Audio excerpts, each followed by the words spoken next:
In the meantime, President Obama and Israeli Prime Minister Benjamin Netanyahu are denying a rift between the two following an hour-long meeting, as important for the show of friendship as for the actual conversation. The focus was on broad subjects, but both have said that they support face-to-face talks with the Palestinians. I believe that Prime Minister Netanyahu wants peace. I think he's willing to take risks for peace.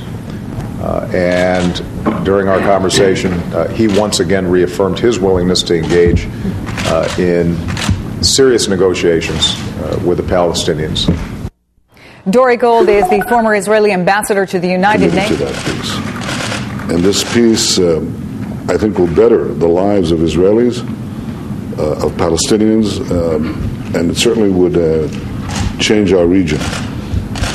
Israelis are prepared to do a lot to get that peace in place. Dori Gold is former Israeli ambassador to the United Nations and president of the Jerusalem Center for Public Affairs. He formerly served as foreign policy advisor to Prime Minister Netanyahu. Mr. Ambassador, thanks for joining us. It's good to see you again.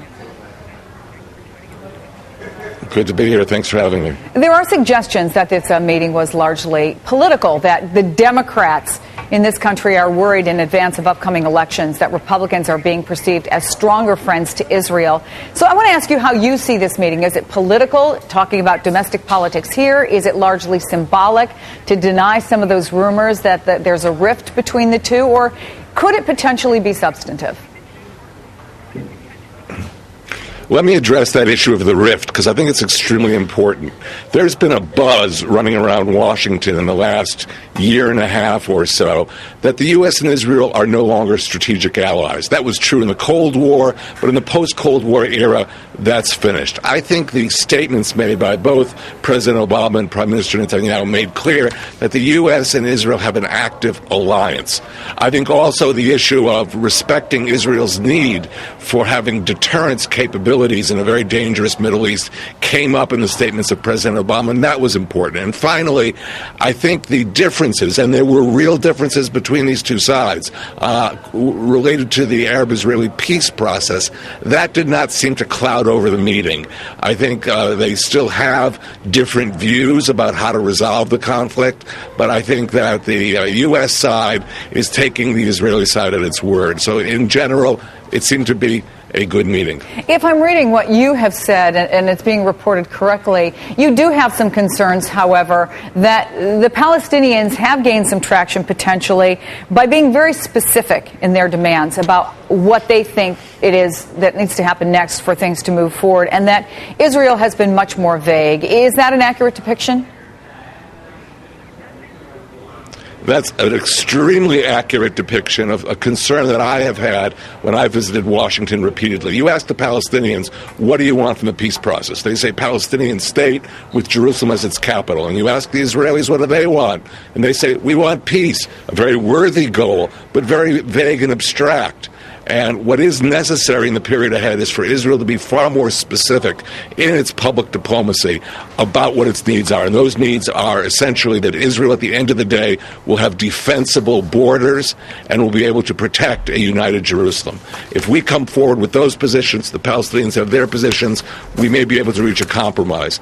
But the world has to know that Israel needs defensible borders and will not expose its population to the uncertainties that we went through in the last 15 years. Ambassador Dori Gold, thank you so much for being with us. And now I want to get a view from the Palestinian side. Dr. Ziad Asali is president of the American Task Force on Palestine. Thank you for joining us. And I wonder what your reaction is to what you've heard come out of this meeting today.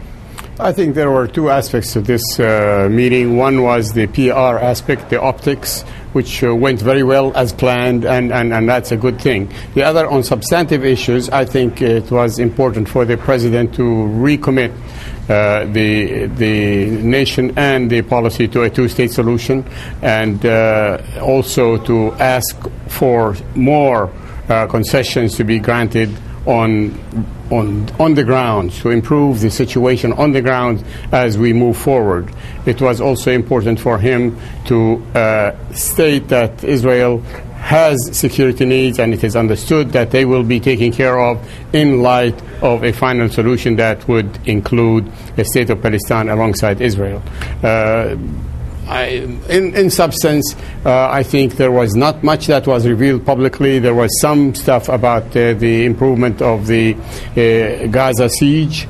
No details were issued, and also on the president mentioning the need to improve the situation on the ground. There was a little bit of news that was made by Prime Minister Netanyahu over the weekend. On Sunday, he said that they are willing to go forward with face-to-face talks, but there are certainly many in Israel and supporters of Israel who say that's not possible, that two-way talks are ridiculous as long as you're not considering the fact that Hamas is really the third party in this. Hamas now controls the West Bank. They refuse to recognize Israel. Can this process really move forward?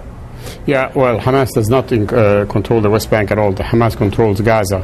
I'm sorry, my yeah, no, that's fine. But I think that should not and does not stand in the way of serious negotiations. I think the trade-off that we will expect to unfold over the course of the next few months before September would be to move from indirect proximity talks to direct negotiations on the one hand, and for the Israelis to extend the moratorium on building in the West Bank and Jerusalem. This is what will lead to direct talks where more substantive issues will be actually discussed, and where the United States is expected to do the facilitating work between the two parties. Do you see direct talks happening this year? Yes, I think it is very likely, at the latest by September, that we will have direct talks between the Palestinians and the Israelis.